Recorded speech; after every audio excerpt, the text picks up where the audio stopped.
I think mental health is such an important topic because it's a reality now.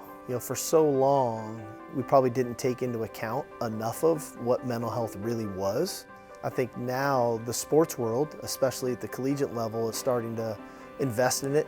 We've got a great team at the University of Texas committed to the mental health of all athletes here.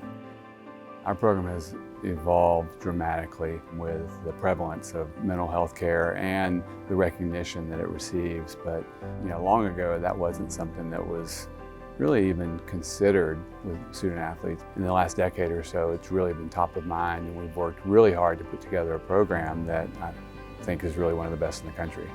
We do individual therapy for literally everything you could think of. We have athletes that come in for anxiety, depression, all the way up to sports performance and relationships. And then we have the psychiatry piece, so for our student athletes that do need, kind of the higher level with psychotropics. And UT pays for the medications, and all of these services are free. We represent a lot of different population groups. We have therapists of color, therapists from the LGBTQIA+ community. Having had the support in our department around the mission and our purpose in the greater good of the students has been monumental.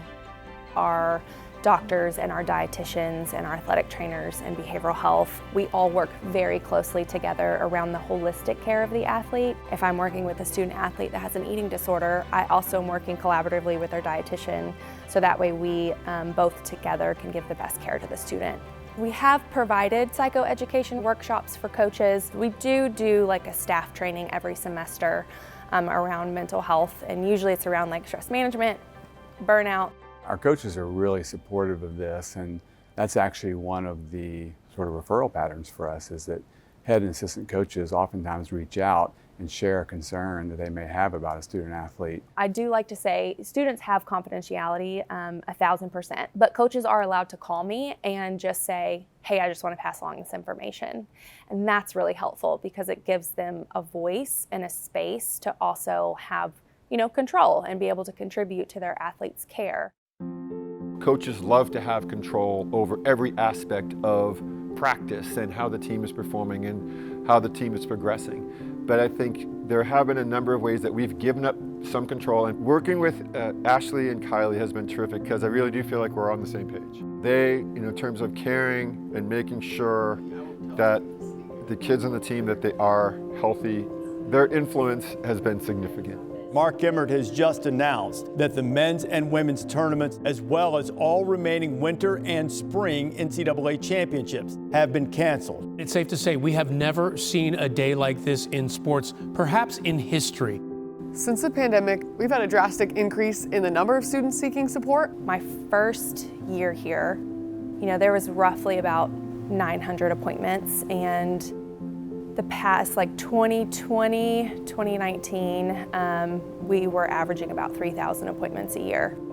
So tripled in size. I think being a student athlete in 2022 is more dynamic than ever before because of the access that their fans or not fans have to them, and that so much more of what they do in their personal lives are on display than ever has been before. Get your recovery, man. Your responsibility to yourself, to invest in yourself, to put yourself in the best position to perform again on Thursday. So you've got to take care of yourself, man. Nowadays, the student athlete is hearing and reading constantly about their deficiencies. With social media nowadays, that is in your face. And our players are surrounded by, inundated in that. And I think it's very difficult to deal with. Tennis phenom Naomi Osaka announcing that she is withdrawing from the French Open due to mental health concerns. For the people that are really struggling out there, understand you're not alone and understand that it's okay to not be okay. I'm the first one to admit I go through struggles daily. The conversation in the mental health space obviously is very different, but I'm excited to at least bring light to athletes and people all over because I know it's something that we all struggle with. I think that the natural attitude towards mental health is shifting in a really positive light. I think we're getting enough national stories now from athletes that are speaking out on their own struggles that are telling their own story of how they asked for help. The sports world is recognizing the strength and courage that it took for those athletes, and they're celebrating them for doing so. And in turn, it's created an avenue for other athletes to say, you know what, that story sounds a lot like me.